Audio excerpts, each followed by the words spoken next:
Good afternoon, good afternoon, good afternoon, good afternoon, Rama, Anujam, Vipul, Raju, Satyam, Dheeraj, Bhim, Sunil, Gunjan, Parul, ज्योति, शिखा, निधि, वर्षा, दीपक, पवन, रजनी, शैलेंद्र, अतुल, दीप्ति, प्रीति, आकांक्षा, मोनिका, दीपक, संजू, प्रिया, प्रियंका, अरशद, मानसी, प्रांजुल, दीपिका, दीपेश, दीपक, दर्शन, आशु, अंशु, मानसी, आरती, प्रमोद, बप्पी, अनिल, अभिषेक, राहुल, जावेद, मोहम्मद रिजवान,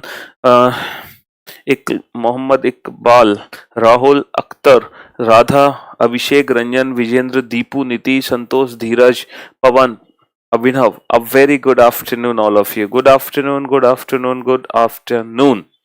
हाँ जी, तो भैया आज हम लोग नंबर सिस्टम तो कल खत्म कर चुके थे और आज हम लोग रीजनिंग का न्यू चैप्टर न्यू टॉपिक शुरू करने जा रहे हैं।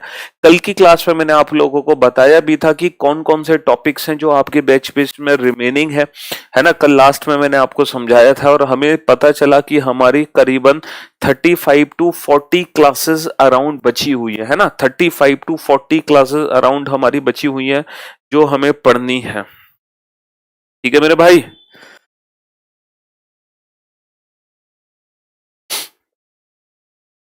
चलिए साहब,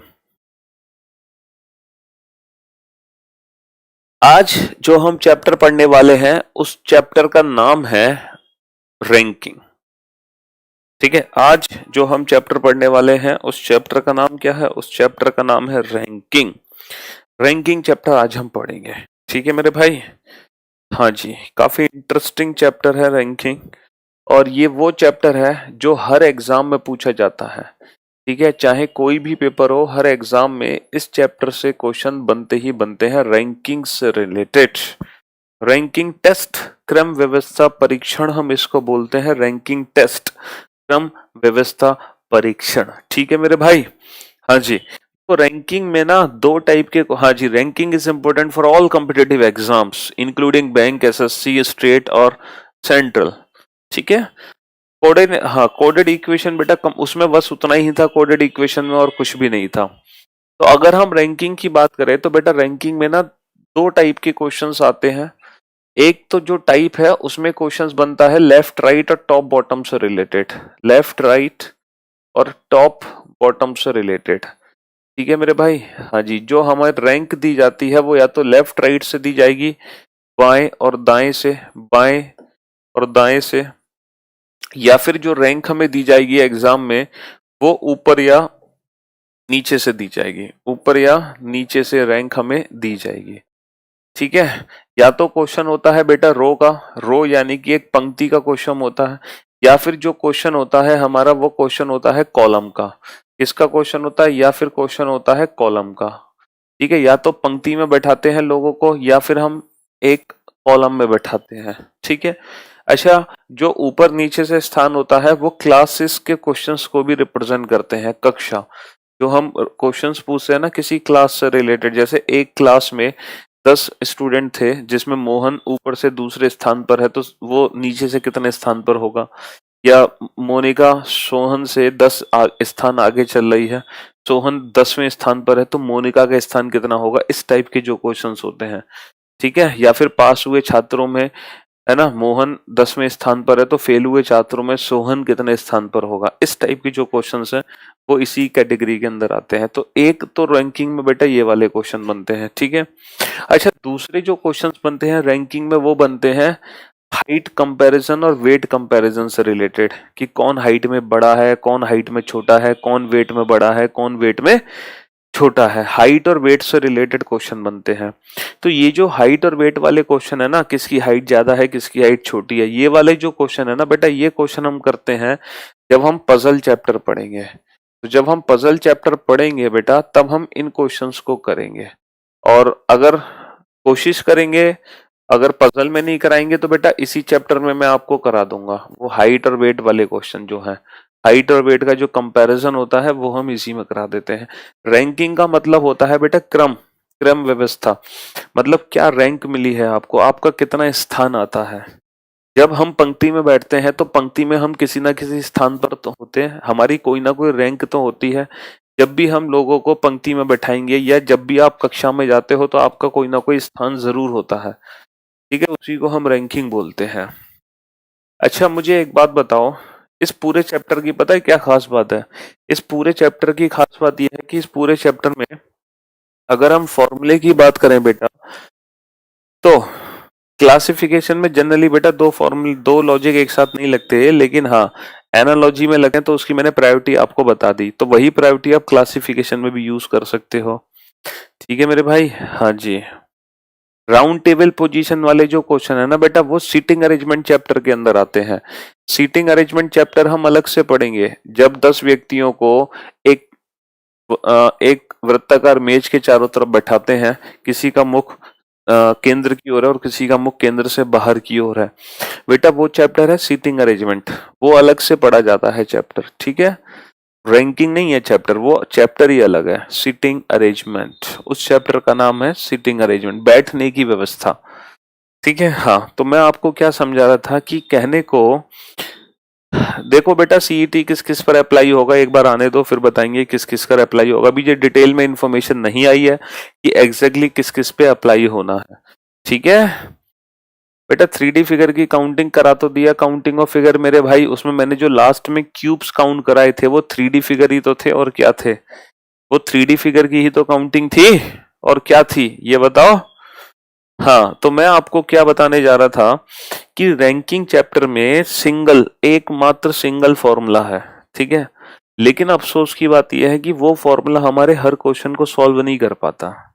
तो मैं आपको रैंकिंग में एक वो अप्रोच दूंगा जिससे आप इस चैप्टर के हर एक क्वेश्चन को सॉल्व कर सकें, वो भी विदाउट यूजिंग पेन पेपर भी कर सकते हो, बट थोड़ा सा प्रैक्टिस करने के बाद, और लेकिन विद इन फ्यू सेकेंड्स आप डेफिनेटली हर क्वेश्चन को सॉल्व करोगे, चाहे रैंकिंग का कोई भी क्वेश्चन आ जाए, कैसा भी क्वेश्चन आ जाए। ठीक है, कैसा भी क्वेश्चन आ जाए, आप हर क्वेश्चन को बड़े प्यार से सॉल्व कर दोगे, चाहे कितना भी कंफ्यूजिंग क्वेश्चन क्यों ना हो। उससे पहले हम कुछ बेसिक सी बातें जानेंगे रैंकिंग के बारे में, कुछ बेसिक कंसेप्ट्स हम क्लियर करेंगे। ठीक है, रैंकिंग से रिलेटेड कुछ बेसिक कंसेप्ट्स हैं जिनको हम क्लियर करना चाह रहे हैं, कुछ बेसिक कंसेप्ट्स हैं जो हम पढ़ेंगे रैंकिंग में। ठीक है, उसके बाद हम आगे चलेंगे। अच्छा मुझे एक बात बताओ कि ये एक पंक्ति है, ये एक पंक्ति है, बताओ ये पंक्ति का कौन सा छोर है? ये बायां छोर है या दायां छोर है? ये लेफ्ट हैंड है या राइट हैंड है? देखो किसी भी पंक्ति के जो लेफ्ट राइट होते हैं, जो बाएं दाएं होते हैं ना, वो हमारे अकॉर्डिंग होते हैं, हमारे अकॉर्डिंग। ये हमारा राइट तो ये पंक्ति का भी राइट हैंड, ये हमारा लेफ्ट तो ये पंक्ति का भी लेफ्ट हैंड। तो जो पंक्ति में बाएं और दाएं होते हैं बेटा, वो हमारे अकॉर्डिंग होते हैं, जो हमारा लेफ्ट वो पंक्ति का लेफ्ट, जो हमारा राइट वो पंक्ति का राइट। तो बेटा ये कहलाता है लेफ्ट हैंड, हम बोलते हैं लेफ्ट हैंड। लेफ्ट हैंड को हिंदी में क्या कहते हैं? बाया छोर, बाया छोर। ठीक है, ये कहलाता है राइट हैंड। राइट हैंड को हिंदी में क्या बोलते हैं? दाया छोर, दाया छोर। ठीक है, तो किसी भी पंक्ति में दो छोर होते हैं, एक बाया छोर एक दाया छोर, एक लेफ्ट हैंड एक राइट हैंड। अब इस पंक्ति में बहुत सारे व्यक्ति बैठे हैं, आराम से बैठे हैं, आराम फरमा रहे हैं। ठीक है, बहुत सारे व्यक्ति हैं, तो इसमें बीच में कहीं अमित बैठा है, इस पंक्ति में बीच में कहीं अमित बैठा है। अब जो अमित है ना बेटा, वो बाईं ओर से 10वें स्थान पर है। बाईं ओर से जब मैंने काउंटिंग करी तो अमित 10वें स्थान पर आ रहा है, 1 2 3 4 5 10वें स्थान। और जब मैंने दाईं छोर से काउंट किया अमित को, तो अमित दाईं छोर से 11वें स्थान पर आ रहा है। तो ये जो अमित है ये बाईं छोर से 10वें स्थान पर आ रहा है, दाईं छोर से 11वें स्थान पर आ रहा है। तो क्या आप मुझे बता सकते हो कि पंक्ति में कुल कितने व्यक्ति होंगे? How many persons are there in the row? इस पंक्ति में कुल कितने व्यक्ति होंगे? बेटा 10 व्यक्ति तो हो गए बाएं छोर से, 11 व्यक्ति हो गए दाएं छोर से, लेकिन बेटा अमित कितनी बार काउंट हो गया? 2 बार, इसीलिए -1 करना पड़ेगा। तो कुल कितने व्यक्ति होंगे? कुल कितने व्यक्ति होंगे? 20 व्यक्ति होंगे इस पंक्ति में। कुल कितने व्यक्ति होंगे? 20 व्यक्ति। ये बात एकदम क्लियर है। तो यहीं से एक कंसेप्ट निकल कर आया कि पंक्ति में कुल व्यक्तियों की संख्या कैसे निकाली जाती है। किसी भी पंक्ति में कुल व्यक्तियों की संख्या कैसे निकाली जाती है? सर कुल व्यक्तियों की संख्या निकलती है लेफ्ट प्लस राइट, उसके बाद क्या कर दो? -1 कर दो। तो कुल व्यक्तियों की संख्या निकलती है लेफ्ट प्लस राइट, उसके बाद क्या कर दो, -1 कर दो। तो जब भी पंक्ति में आपको कुल व्यक्ति निकालने हो तो आप किसी भी व्यक्ति की रैंक को दोनों साइड से जोड़ के एक कम कर दो। जैसे मैं आपसे कहूँ, एक बहुत बेसिक सा क्वेश्चन बनता है एग्जाम में, बहुत बेसिक क्वेश्चन।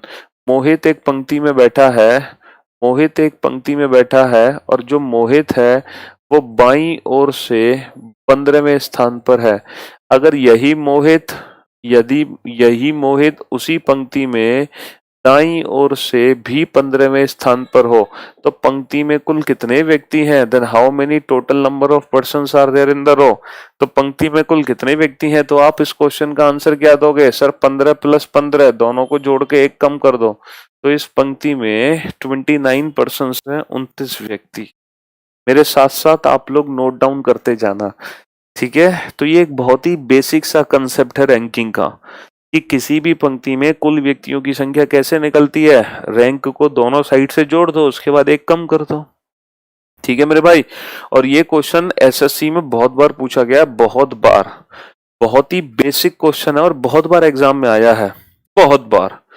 कि एक पंक्ति में मोहन बाएं से 15वें, दाएं से 15वें, तो पंक्ति में कुल कितने व्यक्ति होंगे? 15 + 15 -1, ठीक है, सिंपल कंसेप्ट। अच्छा, ये पिक्चर सबको बहुत अच्छे से समझ आ गई, एकदम कंसेप्चुअली समझ आ गई ना ये पिक्चर। और ये पिक्चर आप लोगों ने बना भी ली होगी, इतना तो नोट डाउन कर लिया, मेरे साथ साथ नोट डाउन करते आना चीजों को। अब इस पिक्चर को मैं यहाँ से हटा देता हूँ। अब मुझे एक बात बताओ बेटा, कि पंक्ति में कुल व्यक्तियों की संख्या मान लो पहले से पता है और किसी व्यक्ति की रैंक आपको दाईं ओर से पता है। अगर आपको किसी व्यक्ति की रैंक बाईं ओर से चाहिए, लेफ्ट हैंड साइड से पता करनी है, तो आप कैसे निकालोगे? ऊपर वाले फॉर्मूले की मदद से। सर टोटल -1 जब इधर जाएगा तो हो जाएगा +1, -1 जब इधर जाएगा तो हो जाएगा +1 और माइनस कर देंगे राइट। इसका मतलब ये है कि जब हम पोजीशन इंटरचेंज करते हैं, अगर मान लो मुझे राइट हैंड से पोजीशन पता है तो हम लेफ्ट हैंड से निकालना चाह रहे हैं, तो हम कभी भी टोटल में से नहीं घटाते, हमेशा एक ज्यादा में से घटाते हैं, हमेशा एक ज्यादा में से घटाते हैं, तभी हमारी पोजीशन इंटरचेंज होती है। शायद आप लोगों ने ये कंसेप्ट अल्फाबेटिकल सीरीज में पढ़ा था, कि मान लो अंग्रेजी वर्णमाला में कोई अक्षर दाएं से 7वें स्थान पर है, तो वही अक्षर बाएं से किस स्थान पर होगा? तो बेटा हम 7 को 26 में से कभी नहीं घटाते थे, हमेशा कितने में से घटाते थे? 27 में से। तो जितने टोटल होते हैं उससे एक ज्यादा, 26 और एक 27 में से घटाएंगे हम 7 को, तो वही अक्षर अंग्रेजी वर्णमाला में 20वें स्थान पर होगा। तो यही पोजीशन इंटरचेंज का कंसेप्ट होता है, जो मैंने शायद आपको बताया था कि जब हम रैंकिंग चैप्टर पढ़ेंगे तब आप इस बात को अच्छे से समझेंगे कि क्यों हम एक ज्यादा में से घटाते हैं पोजीशन को बदलने के लिए। सेम कंसेप्ट यूज होगा अगर मुझे राइट से रैंक पता करनी है, तो total +1 minus left, same concept है। जैसे फॉर एग्जाम्पल बहुत ही बेसिक सा क्वेश्चन पूछा जाता है एग्जाम में, कि एक पंक्ति में कुल 50 व्यक्ति बैठे हैं और उसी पंक्ति में जो राम है वो बाईं ओर से, उसी पंक्ति में राम बाईं ओर से 18वें स्थान पर है, तो उसी पंक्ति में राम दाईं ओर से किस स्थान पर होगा? तो बेटा हमने लेफ्ट वाली पोजीशन को राइट में बदलना है, तो हम 18 को कभी भी 50 में से नहीं घटाएंगे, हमेशा हम एक ज्यादा में से घटाएंगे, 50 में से नहीं 51 में से घटाएंगे, क्योंकि अभी हमने यही सीखा है। तो 11 - 8 3, 4 - 1 3, तो हमारे क्वेश्चन का आंसर 33 आ गया। किसी क्लास में, कक्षा में टोटल 60 व्यक्ति हैं, ठीक है, और रूपाली का स्थान ऊपर से दिया है 10वां। तो बताओ ये जो रूपाली है उसी कक्षा में नीचे से किस स्थान पर होगी, है ना? तो बेटा टॉप और बॉटम, तो फॉर योर काइंड इंफॉर्मेशन हम बेटा लेफ्ट राइट बोले या हम टॉप बॉटम बोले, कोई फर्क नहीं पड़ता, उससे कोई फर्क नहीं पड़ता, कोई फर्क नहीं पड़ता है। जैसे अगर मैं इन्हीं फॉर्मूलों को टॉप बॉटम की फॉर्म में लिखूं तो कैसे लिखूंगा? कुल व्यक्तियों की संख्या कितनी होगी टॉप बॉटम की फॉर्म में, जिसमें ऊपर से स्थान प्लस नीचे से स्थान जोड़ दो, उसके बाद क्या कर दो? -1। अच्छा मान लो टॉप से पोजीशन निकालनी है तो सेम, टोटल +1 माइनस बॉटम। अच्छा, अगर नीचे से स्थान निकालना है तो same concept, total plus one minus top. तो हम रैंकिंग में लेफ्ट राइट बोले या हम टॉप बॉटम बोले, उससे कोई फर्क नहीं पड़ता। हम बाया दाया बोले या हम ऊपर नीचे बोले, बात एक ही है। दोनों का कंसेप्ट एकदम सेम है, दोनों का कंसेप्ट। तो बेटा सेम सिनेरियो यहाँ पर है कि हमें ऊपर वाली पोजीशन को नीचे वाली पोजीशन में बदलना है। तो हम 10 को बेटा 60 में से नहीं घटाएंगे, हमेशा एक ज्यादा में से घटाएंगे। तो 61 माइनस 10 51, 51 आंसर आ जाएगा हमारे क्वेश्चन का। तो ये कुछ बेसिक कंसेप्ट्स थे इस चैप्टर के, और मैं उम्मीद कर सकता हूँ कि ये बेसिक कंसेप्ट्स आप लोगों को बहुत अच्छे से समझ आ गए होंगे। और ये पहले 3 क्वेश्चन आपको बहुत अच्छे से समझ आ गए होंगे, क्योंकि ये तीनों ही क्वेश्चन बिल्कुल बेसिक हैं, एकदम बेसिक। ठीक है। हाँ जी। आदित्य सर का एज वाला टॉपिक बेटा रिकॉर्डेड फॉर्म में डल जाएगा, कोई दिक्कत नहीं है, डलवा देंगे। कल डलवा देंगे, मतलब आज डलवा दूंगा मैं, क्योंकि कल सैटरडे छुट्टी है आप लोगों की, संडे है, तो सैटरडे संडे में वो आदित्य सर की एज की क्लास आप लोग कर लेना। ठीक है, तो वो आज मैं डलवा दूंगा, टेंशन नॉट।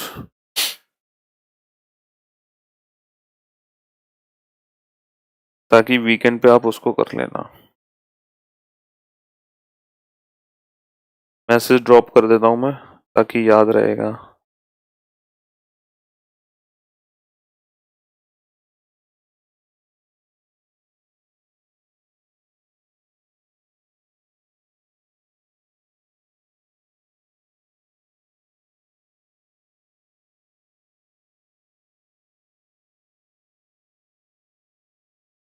चलिए साहब, एक ही क्लास है सिर्फ।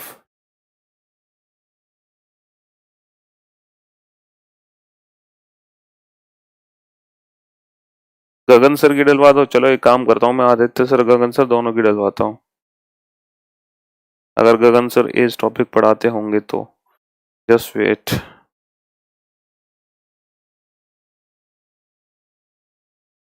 दोनों की डलवाता हूँ, रुको फोन कर देता हूँ, एक सेकेंड।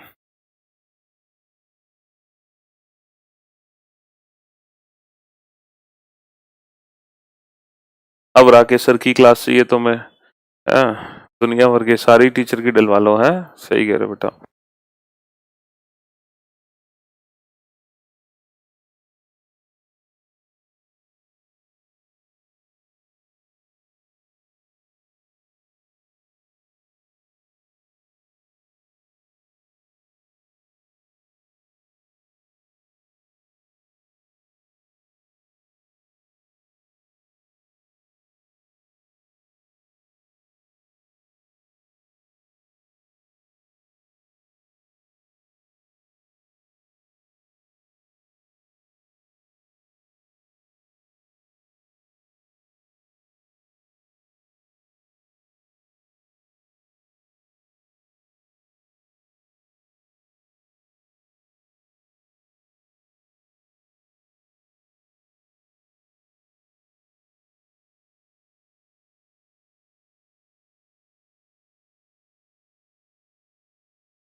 चलो भैया बोल दिया, अगर गगन सर भी पढ़ाते हैं इस टॉपिक तो दोनों की ही आपको वीडियो मिल जाएगी, तीनों की नहीं है। राकेश सर ने भी एज टॉपिक पढ़ा ही नहीं है करियर प्लेटफॉर्म पर आकर।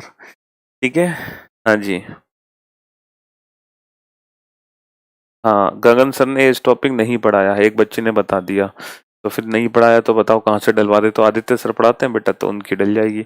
अगर पढ़ाया होगा गगन सर ने तो उनकी भी डलवा देंगे। ठीक है। चलिए साहब,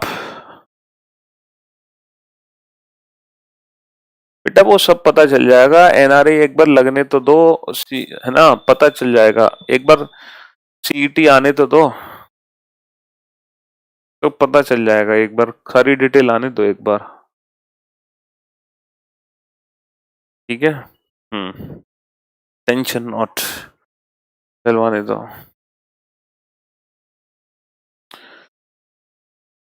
नंबर सिस्टम के सारे क्वेश्चंस हो जा रहे हैं सर। चलो बहुत बढ़िया बात है, सारे हो जा रहे हैं तो गुड जॉब।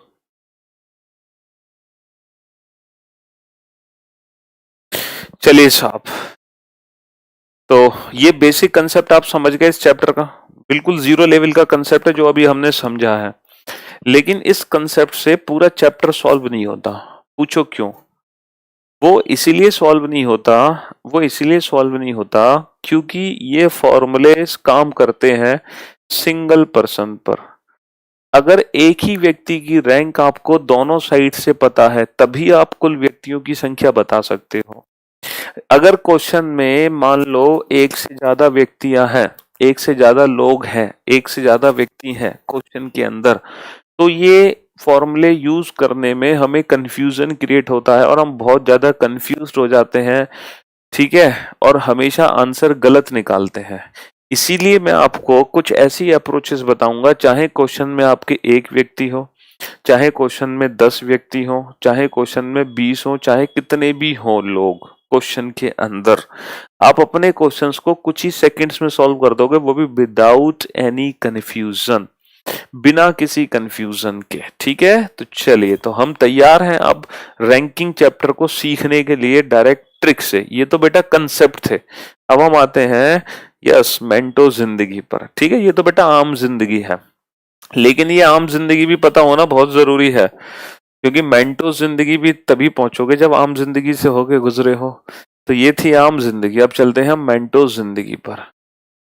तो मेरे भाई, ये एक क्वेश्चन आप लोगों के सामने है, ये एक क्वेश्चन आप लोगों के सामने है, और इस क्वेश्चन से रिलेटेड 4 क्वेश्चन नहीं, कम से कम पूछे गए हैं 8 क्वेश्चन। जैसे आप लोगों को ये क्वेश्चन सॉल्व करने की जरूरत नहीं है, सिर्फ आप बोर्ड पर देखते रहो, ये एक इंफॉर्मेशन आपके सामने है। अब इस इंफॉर्मेशन से रिलेटेड टोटल 8 क्वेश्चन पूछे गए हैं। देखो, पहला क्वेश्चन तो ये पूछा गया है, अभी ऐसे 7 क्वेश्चन और पूछे गए हैं, ऐसे 7 क्वेश्चन और पूछे गए हैं, लेकिन हम हर क्वेश्चन को सॉल्व करेंगे बिना किसी फॉर्मूले के। बस आप बोर्ड पर थोड़ी देर ध्यान से देखते रहना। देखो, रैंकिंग के जब हम क्वेश्चन को सॉल्व करते हैं ना, तो हम एक छोटा सा फिगर बनाते हैं, और फिगर भी हम तब बनाएंगे जब स्टार्टिंग के लिए, जब हमारी थोड़ी सी प्रैक्टिस हो जाएगी ना, तो हम वो फिगर बनाना भी छोड़ देंगे। अब कैसे बनाएंगे, ध्यान से समझना। In a row, Ravi is 15th from the left hand. देखो, एक पंक्ति में रवि बाईं ओर से 15वें स्थान पर है। मान लो ये कि एक पंक्ति है, इसका बायां छोर ये होगा पंक्ति का। अब जो रवि है वो बाईं छोर से 15वें स्थान पर है, तो कभी भी आप ये गलती मत करना कि आप 15 डंडे बनाओ, 1 2 3 4 डॉट डॉट डॉट डॉट 15, फिर यहाँ पे रवि को बैठाओ। अगर आप ये करते हो तो बेटा बिल्कुल गलत करते हो, क्योंकि 15 मान लो 50वें स्थान पर है, तो क्या तुम 50 डंडे बनाओगे? तो ये डंडे बनाने का कंसेप्ट अप्लाई नहीं हो सकता क्वेश्चन को प्रैक्टिकली सॉल्व करने में। तो हमेशा याद रखना बेटा, जो व्यक्ति जितने स्थान पर बैठा है हम उतनी ही दूरी बना देते हैं। तो रवि 15वें स्थान पर बैठा है, तो हमने 15 की दूरी बना दी और यहाँ पे हमने रवि को बैठा दिया, आर फॉर रवि। तो हमने बेटा 15 की दूरी बना दी और उस दूरी पे हमने रवि को बैठा दिया, क्योंकि रवि बाईं ओर से 15वें स्थान पर है। अच्छा, Amit is 16th from the right hand. Amit दाईं ओर से 16वें स्थान पर है। दाईं ओर ये है बेटा, दाईं ओर ये है, यहां से जो अमित है वो 16वें स्थान पर बैठा है। यहाँ से जो अमित है बेटा वो 16वें, Amit is 16th from the right hand. अब यहाँ पर 2 पॉसिबिलिटी है। जरूरी नहीं था, जरूरी नहीं था कि जो अमित दाईं ओर से 16वें स्थान पर है, मान लो ये दाईं ओर है, तो ये जरूरी थोड़ी है कि अमित दाईं ओर से 16वें स्थान पर रवि के दाईं ओर होगा। हो सकता है अमित यहाँ आ जाए और दाईं ओर से 16वीं दूरी ये हो बेटा, ये भी तो दूरी हो सकती है 16। तो यहाँ पर 2 पॉसिबिलिटीज बनेगी, पहली पॉसिबिलिटी, दूसरी पॉसिबिलिटी। यहाँ भी अमित दाईं ओर से 16वें स्थान पर है, यहाँ भी अमित दाईं ओर से 16वें स्थान पर है। तो हमने दोनों पॉसिबिलिटीज बना ली और एग्जाम में आपको दोनों ही पॉसिबिलिटीज को बनाना पड़ेगा, हमेशा याद रखना। या तो मान लो एग्जाम में ये कंफर्म किया गया होगा कि अमित रवि के राइट में है या लेफ्ट में, अगर क्वेश्चन में कंफर्मेशन नहीं है तो हमें दोनों ही पॉसिबिलिटीज को कंसीडर करना पड़ेगा, क्योंकि रैंकिंग के केस में कभी कभी क्वेश्चंस के दो दो आंसर निकलते हैं। रीजन ये है दो दो आंसर आने के पीछे। चलिए, तो दो स्टेटमेंट आप लोगों को बहुत अच्छे से समझ आ गए। अब चलते हैं तीसरे स्टेटमेंट की तरफ। Deepak is fourth to the right of Ravi. भाई साहब, दीपक को रवि के दाईं ओर चौथा बैठा दो। दीपक को रवि के दाईं ओर चौथा, ये रवि है, इसके दाईं ओर चौथा हमने दीपक बैठा दिया। रवि के दाईं ओर चौथा हमने दीपक को बैठा दिया। रवि के दाईं ओर चौथा हमने दीपक को बैठा दिया। Deepak is fourth to the right of Ravi. लेकिन बेटा रवि के दाईं ओर चौथा दीपक यहाँ भी कहीं आ सकता है, यहाँ भी तो आ सकता है दीपक रवि के दाईं ओर चौथा। If Deepak is fifth to the left of Amit, यदि दीपक अमित के बाईं ओर पांचवा हो, इसका मतलब यह है दीपक को मैं यहाँ नहीं बैठा सकता था, क्योंकि दीपक को अमित के बाईं ओर बैठाना है। दीपक को अमित के लेफ्ट में बैठाना है। कितना लेफ्ट में बैठाना है? 5 स्थान। बेटा जितनी स्थान होता है, जितनी रैंक होती है, उतनी ही हम दूरी बनाते हैं। तो दीपक को अमित के बाईं ओर 5वें स्थान बैठा दिया। लेकिन सेकंड पॉसिबिलिटी में दीपक कभी भी अमित के बाईं ओर नहीं आ सकता। दीपक कभी भी अमित के लेफ्ट पे नहीं, अमित के राइट पे है। इसका मतलब सेकंड वाली पॉसिबिलिटी गलत है। आप पहले तो ये अच्छे से समझो कि सेकंड वाली पॉसिबिलिटी गलत क्यों है।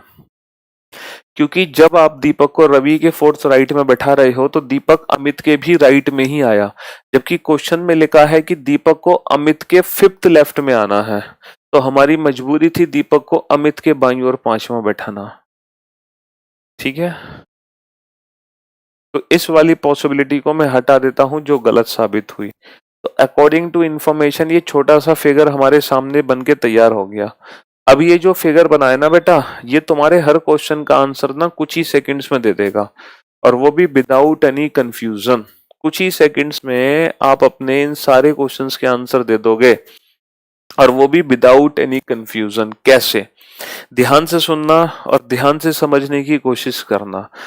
देखो बेटा, जब भी आपके क्वेश्चन में किसी भी व्यक्ति की रैंक पूछे ना, क्या पूछे? अरे बोलो क्या पूछे? रैंक अगर किसी भी व्यक्ति की पूछे तो आप कुछ मत करो, आप सिंपल डिस्टेंस पता कर लो, दूरी। जितनी दूरी होगी वही उसकी रैंक होगी। क्या पता कर लो बेटा? डिस्टेंस, दूरी।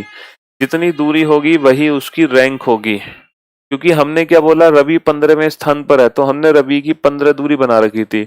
अमित 16वें स्थान पर है तो हमने अमित की 16वीं दूरी बना दी। यानी कि रैंक इज इक्वल टू होता है डिस्टेंस। अगर हमसे क्वेश्चन में रैंक पूछेगा तो हम दूरी बताएंगे। और अगर गलती से मान लो क्वेश्चन में पर्सन की संख्या पूछ ली तो बेटा पर्सन्स की संख्या कैसे बताओगे? पर्सन्स की संख्या कैसे बताओगे? तो बेटा पर्सन की संख्या के लिए पता है दूरी ही काउंट करोगे, दूरी। लेकिन जितनी दूरी होगी आंसर उससे एक कम होगा। आंसर हमेशा उससे एक कम होगा। अब आप सोच रहे होगे ऐसा क्यों? तो देखो, एक छोटा सा क्वेश्चन आपके सामने मैंने रखा था कि अमित अगर बाईं ओर से 10वें स्थान पर है और दाईं ओर से 11वें स्थान पर है तो कुल व्यक्तियों की संख्या कैसे निकालते थे हम? लेफ्ट प्लस राइट माइनस 1 करके। तो बेटा ये जो लेफ्ट प्लस राइट है बेसिकली यही तो होती है दूरी, हमारी डिस्टेंस। तो टोटल नंबर ऑफ पर्सन क्या होते हैं? Distance minus 1। क्योंकि लेफ्ट प्लस राइट मिलके ही दूरी बनती है। लेफ्ट प्लस राइट बेटा ये दूरी ही तो होती है टोटल। तो पर्सन्स की जो संख्या होती है ना, वो जितनी दूरी होती है हमेशा उससे एक कम होते हैं व्यक्तियों की संख्या।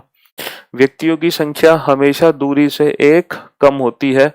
और इन दोनों कंसेप्ट का यूज करते हुए ये पूरा का पूरा चैप्टर आप लोगों के लिए हल हुआ है। ये पूरा चैप्टर मैं सॉल्व कर दूंगा विद इन फ्यू सेकेंड्स, सिर्फ इन दो कंसेप्ट का यूज करते हुए। ध्यान से सुनना बेटा, इस क्वेश्चन में कोई छेड़छाड़ नहीं करो। ये तो मेरा क्वेश्चन है बेटा, ये तो मेरा क्वेश्चन है। लिखो, पहला क्वेश्चन क्या है, पहला क्वेश्चन क्या है, what is the rank of Ravi from the right hand. पहला क्वेश्चन हमसे पूछा है what is the rank of Ravi from the right hand.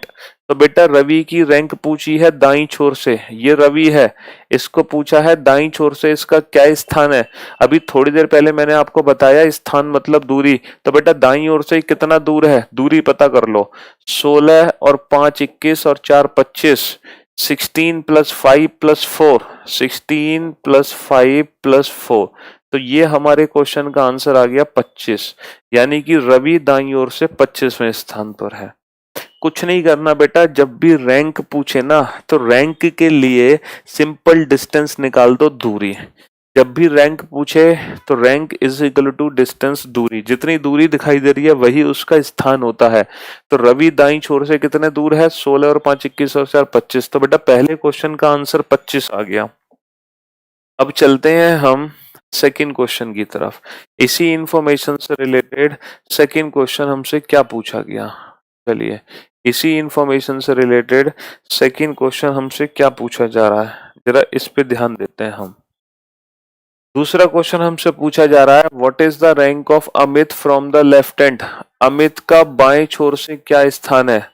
बेटा ये अमित है, अमित का बाएं छोर से क्या स्थान है, अमित का बाईं छोर से क्या स्थान है। तो ये बताओ बेटा, ये जो अमित है ये बाईं छोर से कितना दूर है, बायां छोर ये है, 15 और 4 19 और 5 24, 15 प्लस 4 प्लस 5, ये हो गया 15 प्लस 4 प्लस 5 यानी कि 24। तो अमित बाईं ओर से 24वें स्थान पर है, अमित बाईं ओर से 24वें स्थान पर है। तीसरा question, what is the rank of Deepak from the right hand. बेटा दीपक दाईं छोर से कितना दूर है, ये बताओ, दीपक दाईं छोर से कितना दूर है, ये दीपक है, ये दाईं छोर से कितना दूर है, 16 और 5 21, 16 प्लस 5, 16 प्लस 5 21, 16 प्लस 5 21। चौथा क्वेश्चन है what is the rank of Deepak from the left hand. Deepak बाईं छोर से कितना दूर है, तो बेटा ये जो दीपक है ये बाईं छोर से कितना दूर है, 15 और 4 19, 15 प्लस 4 19। तो बेटा ये जो चार क्वेश्चन थे ये चारों के चारों क्वेश्चन थे रिलेटेड टू रैंक, और रैंक का मतलब होता है डिस्टेंस यानी कि दूरी, ठीक है, रैंक का मतलब होता है दूरी, डिस्टेंस। और आप इन सारे ही क्वेश्चंस के आंसर बहुत अच्छे से समझ गए होंगे कि किस तरीके से हमने इन क्वेश्चंस के आंसर दिए हैं। अब बताओ 0.1% भी इन चारों क्वेश्चन में किसी को कोई दिक्कत। अब आ जाओ बेटा पांचवें क्वेश्चन पे, अब आ जाओ पांचवें क्वेश्चन पे आ जाओ। पांचवा क्वेश्चन क्या कहता है, पांचवा क्वेश्चन कहता है how many persons are there between Amit and Ravi.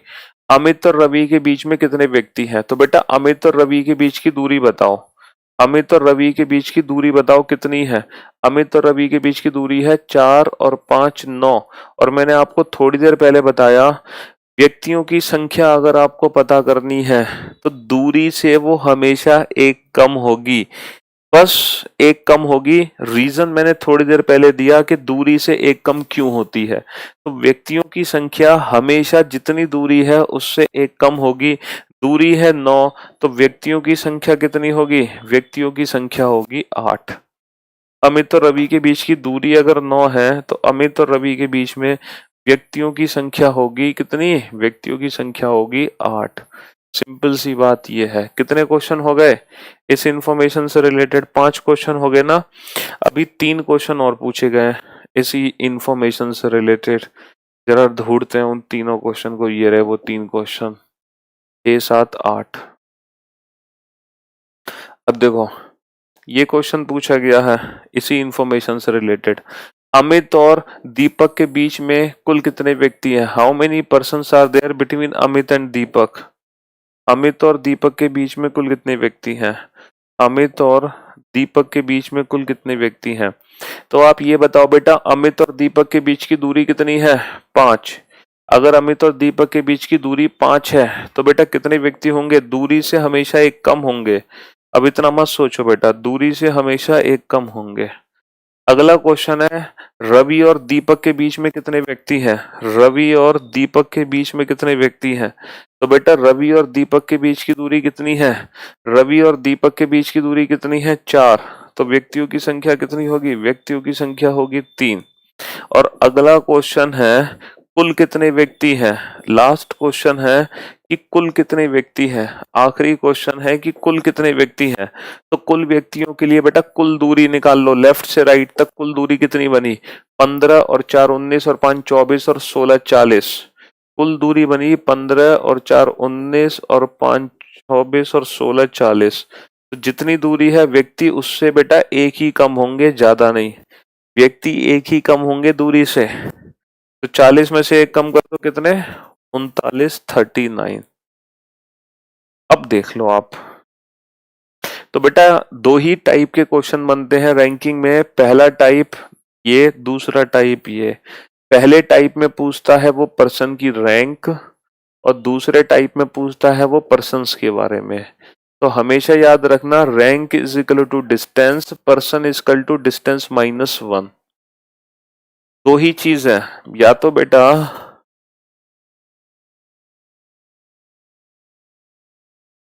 तो बेटा पर्सन की रैंक पूछेगा या फिर टोटल नंबर ऑफ पर्सन के बारे में पूछेगा।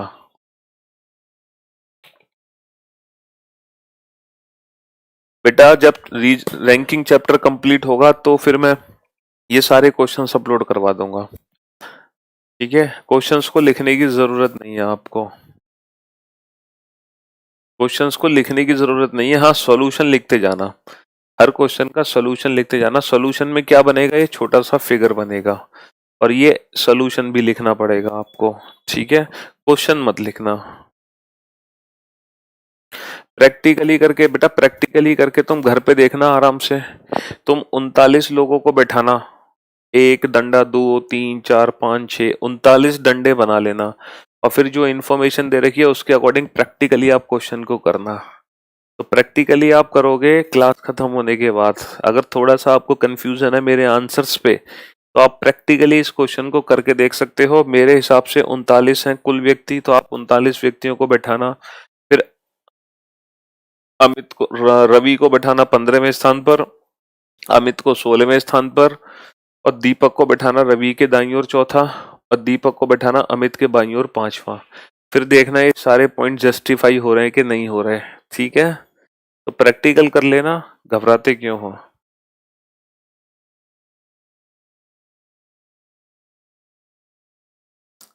डायग्राम तो बेटा बेहद आसान था। पहले बैठाया रवि को बाईं ओर से 15वां, फिर बैठाया अमित को दाईं ओर से 16वां, फिर बैठाया दीपक को रवि के दाईं ओर चौथा, फिर दीपक को अमित के बाईं ओर पांचवा। हो गया डायग्राम। और क्या था डायग्राम में? बस इतना सही था।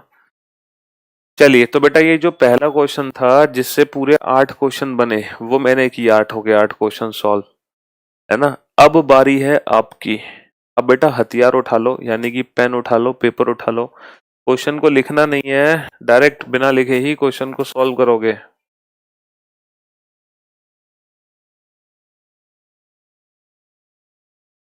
ठीक है। चलिए साहब, ये क्वेश्चन आपके सामने है, बनाइए इस क्वेश्चन को सॉल्व। और 15 सेकंड का समय मैं आपको देता हूं, 15 सेकंड का समय।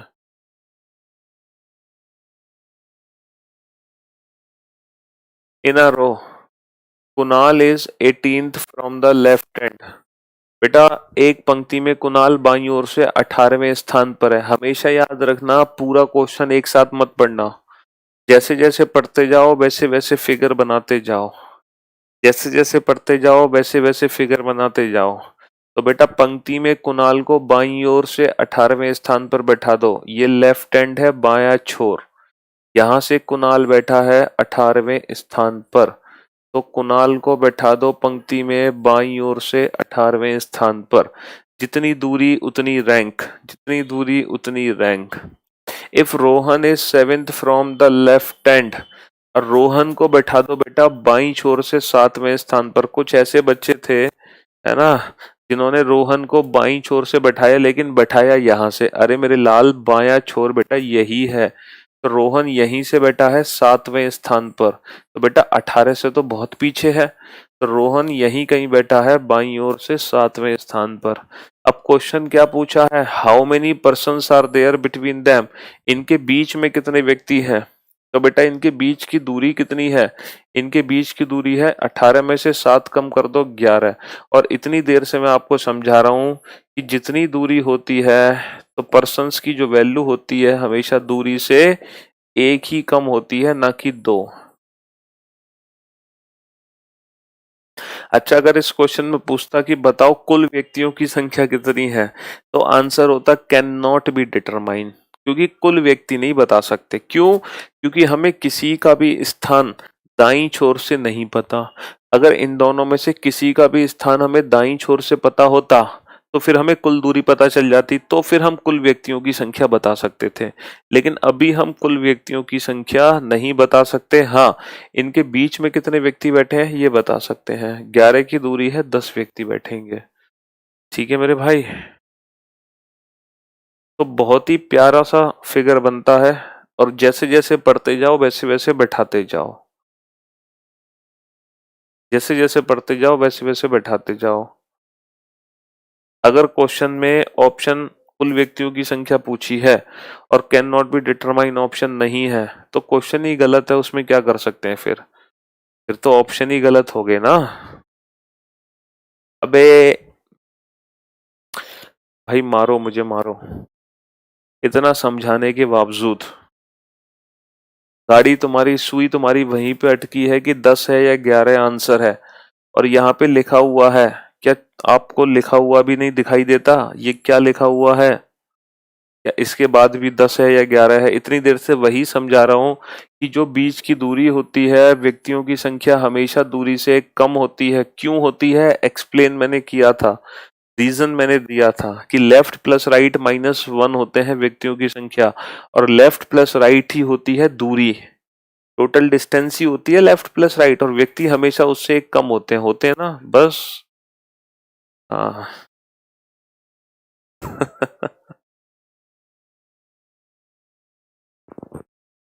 चलिए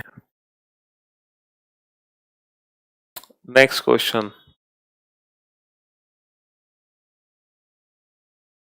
अच्छा, अगले क्वेश्चन को सॉल्व करने से पहले मेरे एक छोटे से क्वेश्चन का आंसर चाहिए मुझे।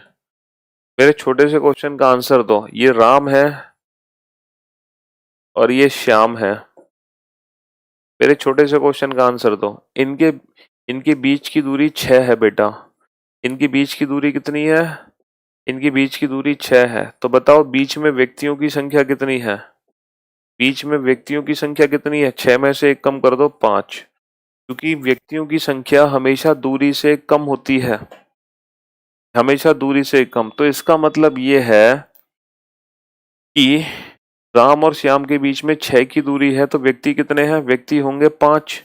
अगर मैं ऐसे बोलता कि ये राम है और ये श्याम है, इनके बीच में 5 व्यक्ति बैठे हैं, अगर मैं आपसे ये कहता कि इनके बीच में 5 व्यक्ति बैठे हैं, तो इसका मतलब क्या है? क्योंकि हम कभी भी, याद रखना, कभी भी हम अपने फिगर में व्यक्तियों को नहीं बैठाते। हम कभी भी अपने फिगर में व्यक्तियों को नहीं बैठाते हैं। हम कभी भी अपने फिगर को पर्सन से रिप्रेजेंट नहीं करते। हम हमेशा अपने फिगर को दूरी से रिप्रेजेंट करते हैं, दूरी।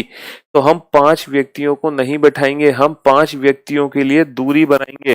और बेटा 5 व्यक्तियों को बैठाने के लिए कितनी दूरी बनेगी? अगर 5 व्यक्ति बैठे हैं तो दूरी कितनी है? 6। दूरी 6 है तो व्यक्ति 5, व्यक्ति 5 तो दूरी 6, ये एक दूसरे से रिलेटेड है। तो 5 व्यक्तियों के लिए 6 की दूरी बनेगी, क्योंकि दूरी व्यक्ति से एक ज्यादा होती है और व्यक्ति दूरी से एक कम होते हैं। बात एक ही है, समझ रहे हो ना? देखो, दूरी व्यक्तियों की संख्या से एक ज्यादा होगी और व्यक्ति दूरी की संख्या से एक कम होंगे। बात तो एक ही है। मेरे पास आपसे, है ना, मेरे पास आपसे मान लो 10% नॉलेज ज्यादा है, तो इसका मतलब ये भी तो बोल सकता हूँ कि आपके पास मुझसे 10% नॉलेज कम है। बात एक ही है। ठीक है,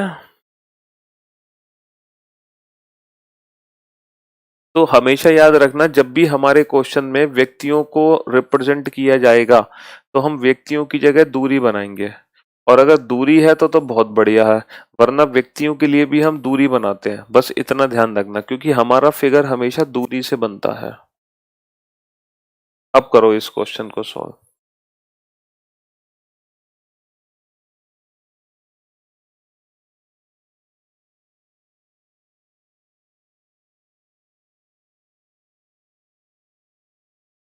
देखो कंफ्यूज होने की जरूरत नहीं है, पूरा क्वेश्चन एक साथ मत पढ़ो, आप क्वेश्चन को एक एक करके पढ़ो, मतलब एक एक स्टेटमेंट पढ़ो और फिगर बनाते जाओ।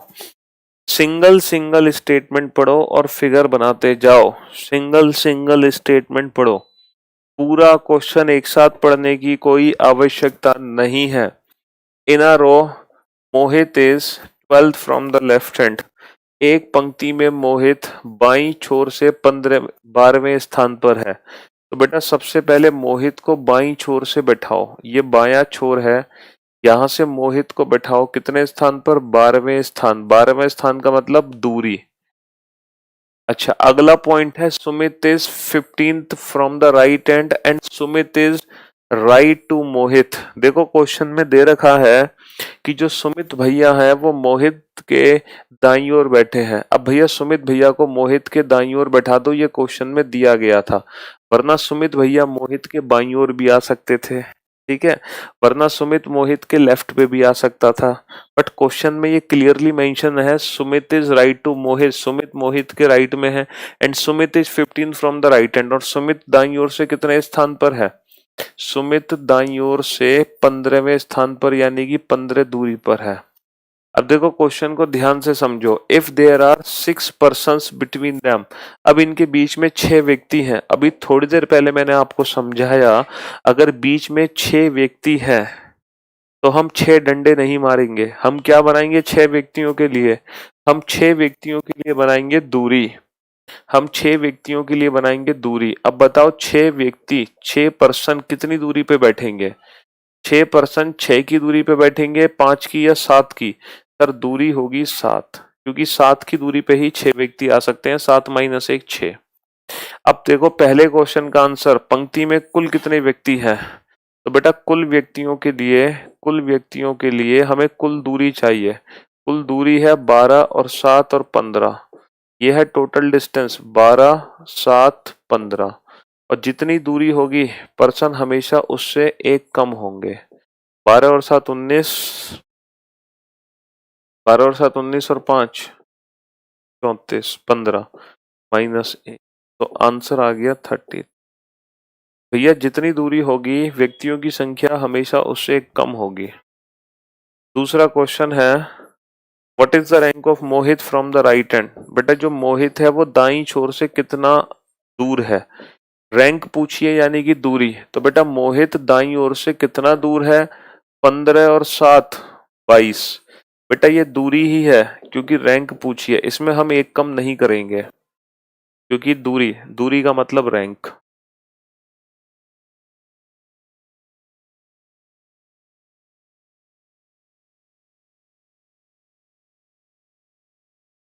तो बेटा दूरी बीच की 7 बनेगी।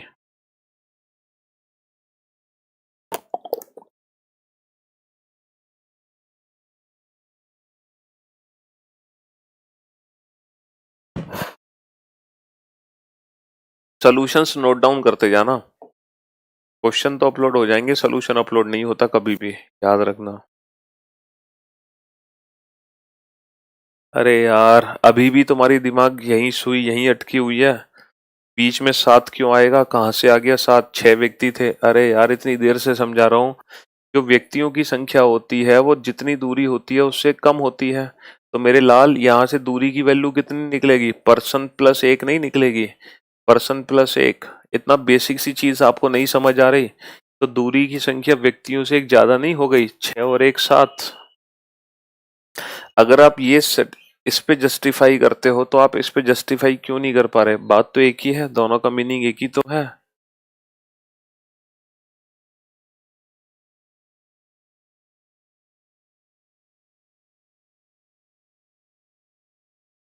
सर आपका न्यू बैच लेना जरूरी है क्या, बिल्कुल भी जरूरी नहीं है, आपको क्यों जरूरत है जब आपने ले लिया तो ऑलरेडी।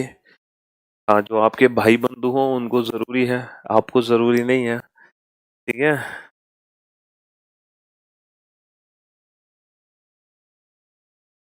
सर आपने समझाने की कोचिंग ली है क्या? आपके समझाने का जो स्टाइल है सर वो अल्टीमेट सुपर एंड डुपर है। ओके एक बार में दिमाग में समझाते हो, जिंदगी में इतना क्लियरली रैंकिंग नहीं समझी बेटा, तुम्हें ही सिर्फ प्रॉब्लम है फोकस की, बाकी सबको तो बहुत अच्छा दिखाई दे रहा है। इतना अच्छा कैसे पढ़ा लेते हैं? आपका ये तो प्यार और आशीर्वाद है जो हम इतना अच्छा पढ़ा लेते हैं।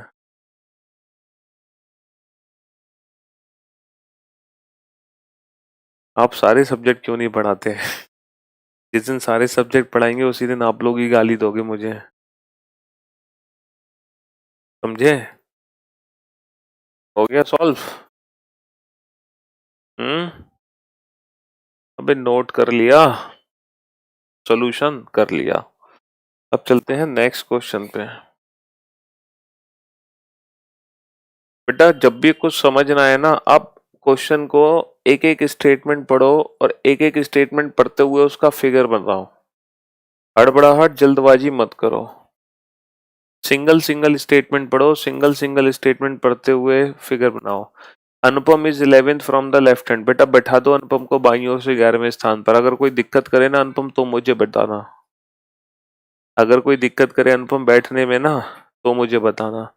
तो अनुपम को बैठा दो बाईं से 11वें स्थान पर। Deepak is 13 from the right hand. Deepak को दाएं से 13 स्थान पर बैठा दो। अगर कोई तकलीफ करे दीपक तो बताना। दीपक इज लेफ्ट टू अनुपम। लेकिन बेटा दीपक को अनुपम के लेफ्ट में बैठाना, दीपक को अनुपम के बाईं ओर बैठाना, ठीक है?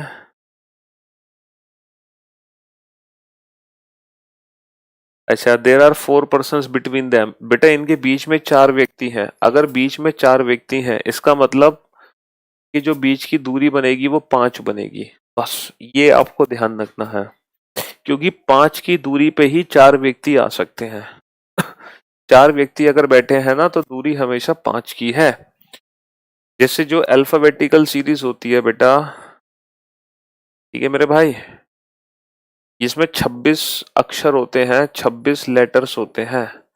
लेकिन अगर मैं लेफ्ट हैंड से राइट हैंड तक की दूरी पूछूं ना, दूरी, अगर मैं टोटल दूरी पूछूं यहां से लेकर यहां तक की दूरी, तो बेटा दूरी हमेशा इससे एक ज्यादा होगी। दूरी हमेशा 27 की होगी।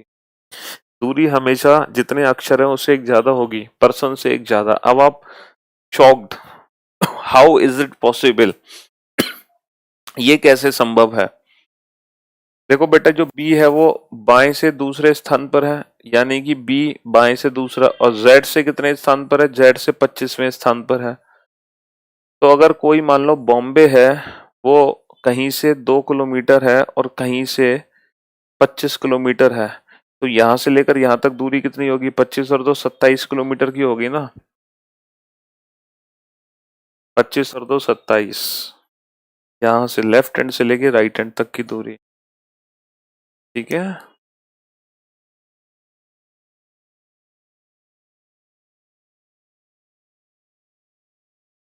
तो यही बात मैं आपको समझाने की कोशिश कर रहा हूँ। व्यक्ति जितने होते हैं दूरी हमेशा उससे एक ज्यादा दिखती है, या फिर दूरी जितनी है व्यक्ति हमेशा उससे एक कम होंगे। दोनों का मीनिंग एक ही है।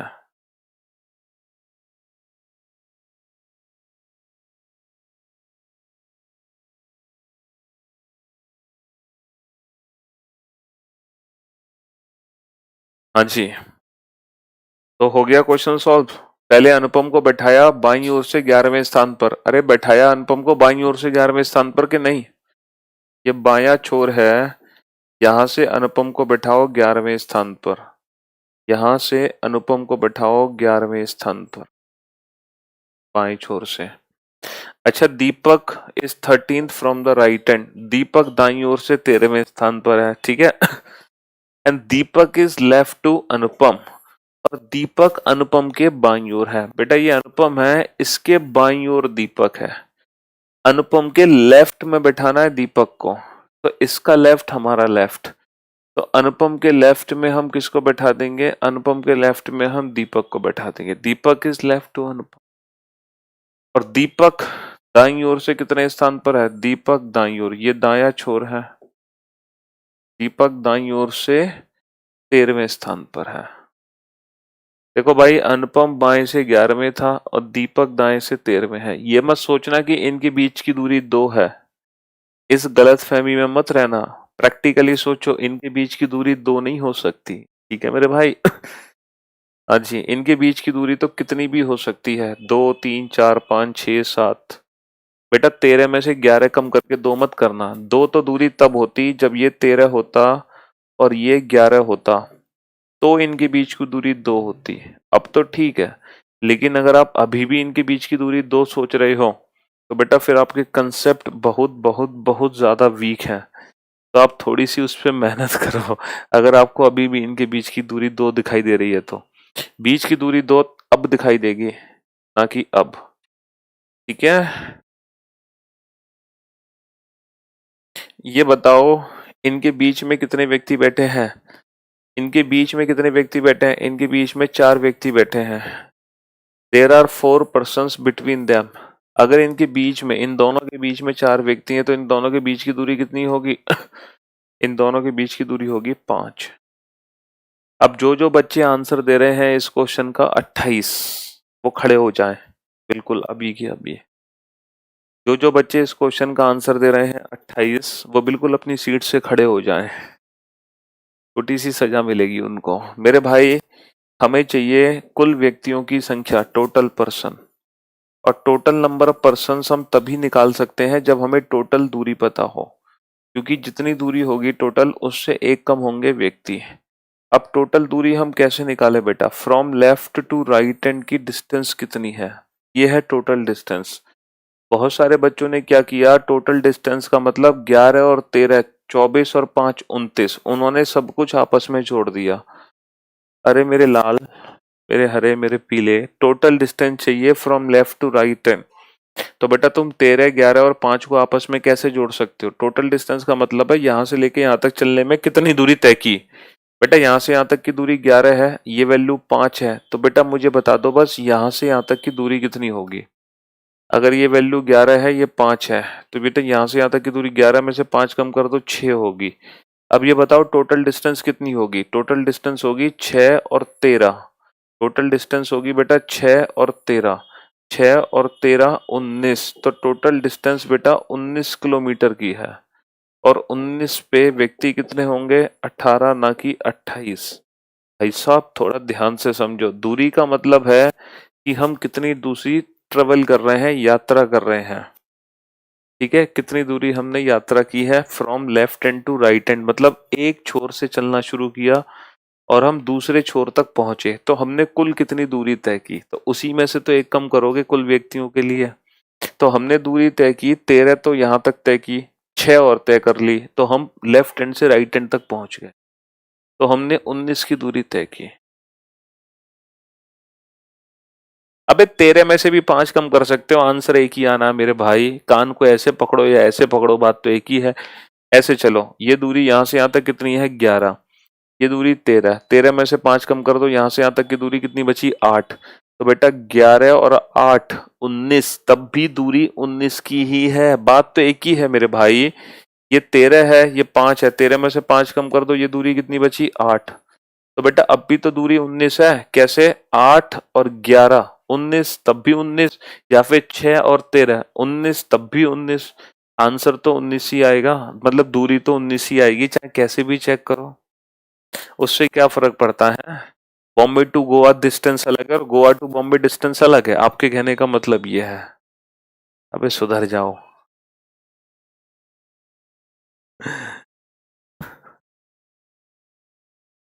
बैठ जाओ, बैठ जाओ, जिन्होंने 28 आंसर दिया था बैठ जाओ बेटा, अब गलती मत करना अगली बार, ये गलती अब मत करना।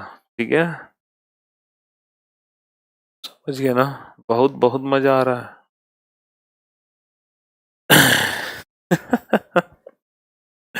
चलिए,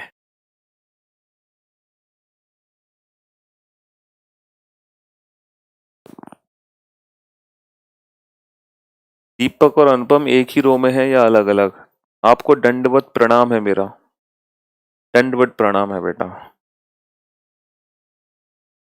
अबे एक ही रो में होंगे तभी तो क्वेश्चन सॉल्व कर पाओगे, अलग अलग रो में है तो क्वेश्चन कैसे सॉल्व होगा?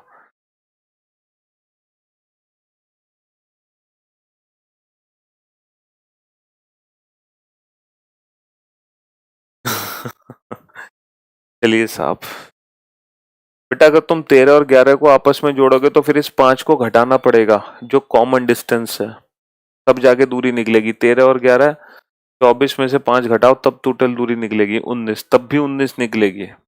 दूरी तो तब भी 19 निकलनी है, चाहे कैसे भी निकाल लो। ठीक है, चलिए नेक्स्ट क्वेश्चन पे आइए।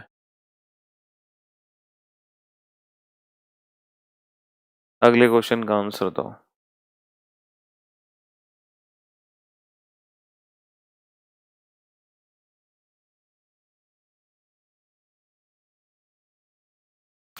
आपको देखकर बहुत ही अच्छा सा लगता है।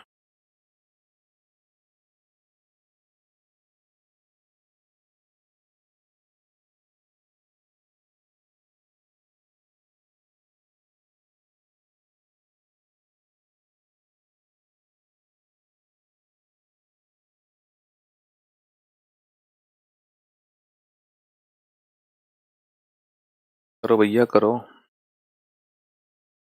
एक एक करके लोगों को बैठाना, एक एक करके प्यार से। ना बैठे तो मुझे बताना, फिर मैं बैठाऊंगा उसको डंडे की फटकार से।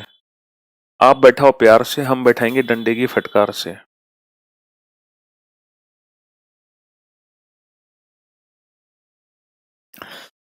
बेटा अगर जो बच्चा मेरे लॉजिक में अपना दिमाग लगा रहा होगा वो कंफ्यूज्ड ही होगा।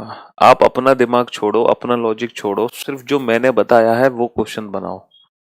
बाकी अगर आपको मेरे डाउट, मेरे कंसेप्ट में दिक्कत है तो आप प्रैक्टिकली करके देख लेना, क्लास खत्म होने के बाद डंडे बना के बैठा के देख लेना, ये प्रैक्टिकल हो जाएगा आपका। लेकिन अभी फिलहाल अपने दिमाग को मेरे कंसेप्ट में यूज मत करो। अगर आप अपना दिमाग मेरे कंसेप्ट में लगाओगे तो आप कभी भी रैंकिंग के क्वेश्चन के आंसर सही नहीं दे पाओगे। या तो आप एक आंसर ज्यादा दोगे या एक कम, बता रहा हूँ आपको। तो आपको 100% मुझे फॉलो करना पड़ेगा। हाँ, अगर आपको क्रॉस चेक करना है कि सर ने सही पढ़ाया है या गलत, तो बेटा फिर ये क्लास जब खत्म हो जाए उसके बाद प्रैक्टिकल करके देखना हर क्वेश्चन का, यानी कि डंडे बना बना के बैठा देना, ये प्रैक्टिकल हो जाएगा। बट ये प्रैक्टिकल करके हम क्वेश्चन सॉल्व नहीं कर सकते हैं, इतना टाइम नहीं होगा पेपर में। हाँ जी, चलिए साहब। In a row Nikhil is 11th from the right hand. भाई साहब एक पंक्ति में निखिल दाईं ओर से 11वें स्थान पर है, तो निखिल को बैठा दो दाईं ओर से 11वें स्थान पर। अब हम 11 डंडे नहीं बना सकते, हम तो 11 की दूरी बना सकते हैं बस। निखिल को दाईं ओर से 11वें स्थान पर बैठा दी। Rohan is 12th from the left hand. Rohan बाईं ओर से 12वें स्थान पर है। रोहन बाईं ओर से 12वें स्थान पर है, तो रोहन को बैठा दो बाईं ओर से कितने स्थान पर, 12वें स्थान पर। लेकिन लेकिन देयर आर टू पॉसिबिलिटीज। जब आपने निखिल को दाईं ओर से 11वें स्थान पर बैठाया और उसके बाद जब आपने रोहन को बाईं ओर से 12वें स्थान पर बैठाया, तो बेटा रोहन यहां भी आ सकता था। रोहन बाईं ओर से 12वें स्थान पर ये भी हो, दोनों ही पॉसिबिलिटी यहाँ पे बनेंगी। क्यों? क्योंकि इस बार क्वेश्चन में ये नहीं दिया था कि रोहन निखिल के लेफ्ट में बैठेगा, हो सकता है रोहन निखिल के राइट में हो। अब कुछ बच्चे कह रहे हैं सर एक और बनेगी पॉसिबिलिटी, पता है क्या? निखिल दाईं ओर से 11वें स्थान पर है और रोहन बाईं ओर से 12वें स्थान पर है। तो कुछ ऐसे बच्चे हैं जो निखिल के ऊपर ही रोहन को बैठा रहे हैं। तो मेरे लाल अगर इतना दिमाग चला रहे हो तो ये दिमाग निकाल दो, है ना। दो ही पॉसिबिलिटी बन सकती है, या तो रोहन निखिल के लेफ्ट में बैठेगा या रोहन निखिल के राइट में। रोहन निखिल के ऊपर नहीं बैठेगा, ठीक है। तो हमें दोनों ही पॉसिबिलिटी को कंसीडर करना होगा, क्योंकि एग्जाम में एग्जाम में दिया नहीं है कि रोहन बैठा कहाँ है। चलिए ये दो पॉइंट अच्छे से समझ आ गए। अब चलते हैं तीसरे पॉइंट पर। If there are 5 persons between them. अच्छा, अब इनके बीच में 5 व्यक्ति हैं, तो मेरे लाल अगर 5 व्यक्ति हैं तो इनके बीच की दूरी कितनी होगी? 6। क्योंकि हम व्यक्तियों को तो बताएंगे नहीं, हम तो 6 की दूरी बनाएंगे। ठीक है मेरे भाई। अब मुझे बताओ इस इंफॉर्मेशन के अकॉर्डिंग कुल कितने व्यक्ति हैं? इस इंफॉर्मेशन के अकॉर्डिंग कुल कितने व्यक्ति हैं? कुल दूरी -1। दूरी कितनी है? 12 और 6 18 और 11 29। -1 तो कुल व्यक्ति हो गए 28। इसके अकॉर्डिंग कुल दूरी कितनी है सर? ये 11 की दूरी है, 11 में से ये 6 कम कर दो, 5 की दूरी बची, तो कुल दूरी कितनी है? 12 और 5 17, 17 -1 16। तो या तो व्यक्तियों की संख्या है 28 या फिर व्यक्तियों की संख्या है 16। इन दोनों में से कोई एक आंसर सही है। अब क्वेश्चन में पूछा क्या है? क्वेश्चन में पूछा है then what could be minimum number of persons in the row. तो पंक्ति में कम से कम कितने व्यक्ति होंगे? तो बेटा हमारे पास दो आंसर हैं, 28 और 16। तो कम से कम वाला कौन सा आंसर है? कम से कम वाला आंसर है 16। तो इस क्वेश्चन का आंसर होगा 16 ना कि 28। क्योंकि अगर मान लो क्वेश्चन में पूछा जाता what could be maximum number of person in the row, तो आंसर होता 28। What could be minimum number of person in the row, तो आंसर है 16। How many persons are in the row, तो आंसर है इधर 28 और 16। तो डिपेंड करता है क्वेश्चन में पूछा क्या है, ये या फिर ये।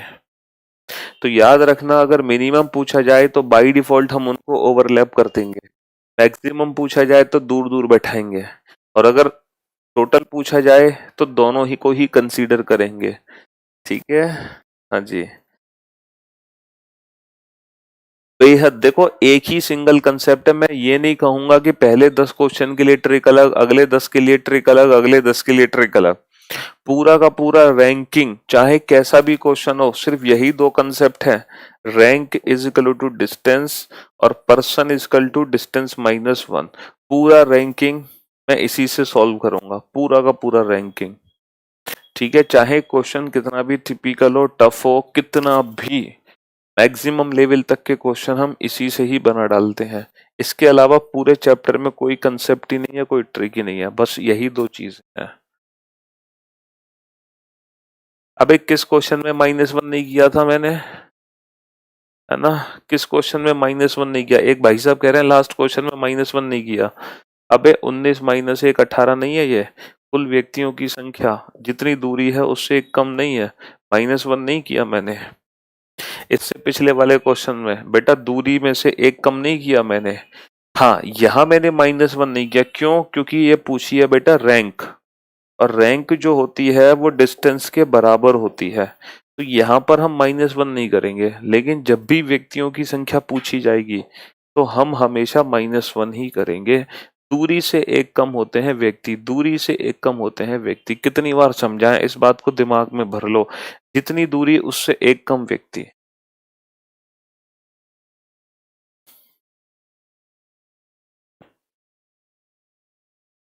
सर आपके गुरु कौन है? बेटा मेरे गुरु आप लोग हो। मैंने आप लोगों से ही पढ़ाना सीखा है। जी हाँ, मैंने जब पढ़ाना सीखा था तो उससे पहले मैंने रीजनिंग मतलब नहीं पढ़ी थी कंप्लीटली, जब मैंने पढ़ाना शुरू किया था। तो आप लोगों को धीरे धीरे पढ़ाता गया और आप लोगों ने ही मुझे पढ़ाना सिखा दिया। तो आप लोग ही मेरे एक्चुअल में गुरु हो। तभी तो ऐसी बहुत सारी बातें होती हैं जो मुझे पहले से पता होती है कि आप क्या पूछोगे, आप क्या पूछना चाह रहे हो, क्योंकि सब कुछ आप ऑलरेडी मुझे बता चुके हो इतने सालों में। यस।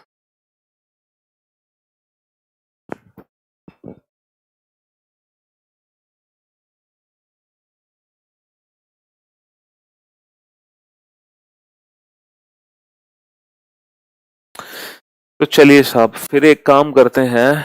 फर्स्ट बैच मैंने 2012 में पढ़ाया था, पहला बैच 2012। 8 साल हो गए, 8 9 साल।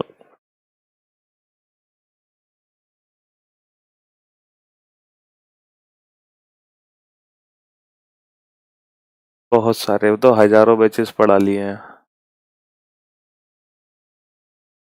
चलिए साहब, तो एक काम करते हैं, आज के लिए हम इतना ही रखते हैं।